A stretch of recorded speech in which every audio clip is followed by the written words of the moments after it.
സർക്കാർ തന്നെ നിയമസഭാ സമ്മേളനം ഒരു പ്രഹസനമാക്കി മാറ്റിയിരിക്കുകയാണ്. കേരളം അതീവ ദരിദ്രരഹിത സംസ്ഥാനമാണെന്ന് പ്രഖ്യാപിക്കുക.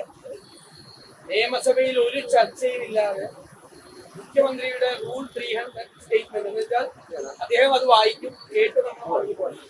ഒരു ചർച്ചയില്ലാതെ അതിനുവേണ്ടി മാത്രം ഇന്ന് നിയമസഭ വിളിച്ചുകൊണ്ടിരിക്കുക, ലക്ഷങ്ങൾ ചെലവാക്കി.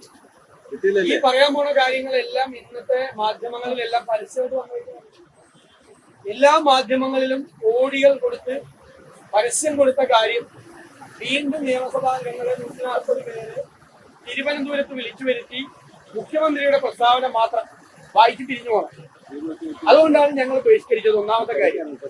രണ്ടാമത്തെ കാര്യം, ശബരിമലയുമായി ബന്ധപ്പെട്ട് നിയമസഭയ്ക്കകത്തും പുറത്തും ദേവസ്വം മന്ത്രി രാജിവെക്കണമെന്നും തിരുവിതാംകൂർ ദേവസ്വം ബോർഡിനെ പുറത്താക്കണമെന്ന് ആവശ്യപ്പെട്ടുകൊണ്ടുള്ള സമരം നടക്കുകയാണ്. അതിന്റെ ഭാഗമായിട്ട് ഞങ്ങൾ നിയമസഭയുമായി സഹകരിക്കുന്നില്ല.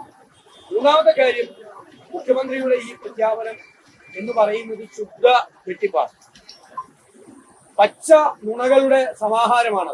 യഥാർത്ഥത്തിൽ ഞങ്ങൾ ഇന്നലെ കൃത്യമായി വ്യക്തമാക്കിയതുപോലെ LDF അധികാരത്തിൽ വരുന്നതിന് മുൻപ് മാനിഫെസ്റ്റോയിൽ പറഞ്ഞത് കേരളത്തിൽ 4.5 ലക്ഷം പരമ ദരിദ്രരായിട്ടുള്ള ആളുകളുണ്ടെന്നാണ്.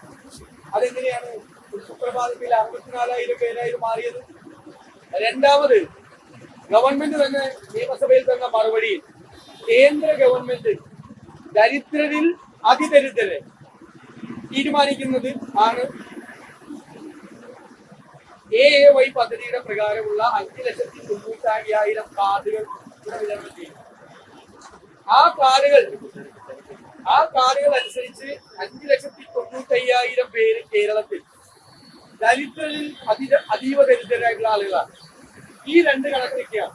CPM-ന്റെ കണക്ക് 4.5 ലക്ഷം പരമദരിദ്രം. കേന്ദ്ര ഗവൺമെന്റ് ഒരുപാട് നടപടിക്രമങ്ങളിലൂടെ സ്റ്റാറ്റിസ്റ്റിക്സ് അതിലെത്തിച്ചേർന്നത് ഒരുപാട് നടപടിക്രമങ്ങളിലൂടെയാണ്. കേന്ദ്ര ഗവൺമെന്റിന്റെ കണ്ടെത്തൽ 5,95,000 പേർ ദരിദ്രരിൽ അതീവ ദരിദ്രം. അപ്പൊ ഗവൺമെന്റ് ഒരു 64,000 പേർ, നേരത്തെ UDF ഗവൺമെന്റിന്റെ കാലത്ത് 1.5 ലക്ഷം പേർ ആശ്രയ പദ്ധതി, അത് അഗതികളായിട്ടുള്ള ആളുകളാണ്, ആരോഗ്യമില്ലാത്ത ആളുകളാണ്, അതിന്റെ എണ്ണം കുറഞ്ഞു. മാത്രമല്ല, കേരളത്തിൽ പട്ടിക ആദിവാസി കുടുംബങ്ങൾ 1,16,000 കുടുംബങ്ങൾ, അതിൽ 6,400 പേര് ബാക്കിയെല്ലാം സമ്പന്നരായിട്ടുള്ള ആളുകളാണ്. ഇന്നത്തെ വാർത്ത എന്താ? തിരുവനന്തപുരത്ത് സ്ത്രീ പട്ടിണി കൊണ്ട് മരിച്ചു എന്നാണ്, ഒറ്റയ്ക്ക് താമസിക്കുന്നത്. അവരെ അതീവ ദരിദ്രരെ കൂട്ടത്തിൽപ്പെട്ടില്ല സ്ത്രീ.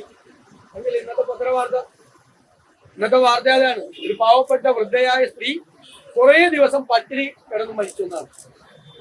പട്ടിണി നടന്ന ഒരു ഷെഡിൽ മരിച്ചു എന്നുള്ള വാർത്തയാണ് ഇന്ന് വന്നിരിക്കുന്ന വാർത്ത. അവരെ അതീവ ദരിദ്രയല്ലേ?